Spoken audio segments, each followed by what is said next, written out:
चैत्र नवरात्रि पर खरमास का साया, 5 दिन तक भूल से न करें ये काम। चैत्र नवरात्रि का शुभारंभ खरमास के साये में हो रहा है। ऐसे में घट स्थापना कब की जाएगी, नवरात्रि में खरमास कब तक रहेंगे, इस दौरान कौन से मांगलिक कार्यों पर रोक रहेगी, जानें। नवरात्रि के 9 दिन पूरा भारत शक्ति की भक्ति में डूबा रहता है। मां दुर्गा अपने भक्तों के दुख संकट दूर करने के लिए नवरात्रि में धरती पर आती है। नवरात्रि धार्मिक और मांगलिक कार्य के लिए श्रेष्ठ मानी जाती है, लेकिन इस बार चैत्र नवरात्रि पर खरमास का साया रहेगा। ऐसे में चैत्र नवरात्रि की घट स्थापना से लेकर 5 दिन तक कोई भी शुभ कार्य जैसे मुंडन, विवाह, गृह प्रवेश आदि नहीं किए जाएंगे। आइए जानते हैं चैत्र नवरात्रि के दौरान खरमास कब समाप्त होंगे। इस साल चैत्र नवरात्रि 9 अप्रैल 2024 से शुरू हो रही है। 9 दिन तक चलने वाले नवरात्रि का समापन 17 अप्रैल को होगा। चैत्र नवरात्रि के पहले दिन घट स्थापना से ही खरमास का नकारात्मक प्रभाव रहेगा। खरमास में मांगलिक कार्य पर रोक रहती है, लेकिन इसका पूजा पाठ पर असर नहीं पड़ता। ऐसे में नवरात्रि के दौरान घट स्थापना बिना किसी अवरोध के कर सकते हैं। जानिए क्या है खरमास। खरमास 2 शब्दों से मिलकर बना है, खर और मास। इसमें खर का अर्थ गर्दभ दोंके और कड़ा होता है, जबकि मास का अर्थ महीना। इस तरह इसके 2 अर्थ निकलते हैं, एक तपस्या और जीवन में कठिनाई का सामना करने वाला महीना या गर्दभ का मास।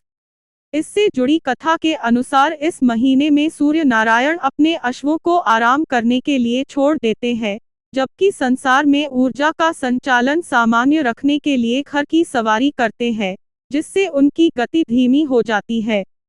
मान्यता है इसी कारण इस महीने को खरमास कहते हैं। सूर्य जब गुरु की राशि धनु और मीन में गोचर करते हैं तो खरमास लगता है, यानी ग्रहों के राजा सूर्य का तेज कम हो जाता है। अब 14 मार्च को सूर्य नारायण ने मीन राशि में प्रवेश कर लिया और इस दिन से खरमास लग गया। 13 अप्रैल तक खरमास चलेगा और इस समय तक सभी शुभ काम पर रोक रहेगी। आइए जानते हैं मीन खरमास का महत्व और कौन से काम बंद हो जाएंगे। चैत्र नवरात्रि में दिन न करें ये काम। खरमास की शुरुआत 14 मार्च से हुई थी, इसका समापन 13 अप्रैल 2024 को होगा। ऐसे में नवरात्रि के शुरुआत के 5 दिन सगाई, नए बिजनेस की शुरुआत, निवेश, नया कार्य आरंभ, गृह प्रवेश न करें। संपत्ति वाहन आदि की खरीदारी से भी बचें। खरमास के दौरान किए इन कार्यों के परिणाम अशुभ होते हैं। खरमास में इन देवी देवता की पूजा है फलदायी। चैत्र नवरात्रि के बीच आ रहे खरमास में सूर्य बृहस्पति की राशि मीन में होंगे। ऐसे में खरमास के समय श्री हरि का आशीर्वाद प्राप्त करने के लिए उनके बीज मंत्र का जाप करना चाहिए, इससे भाग्योदय होता है।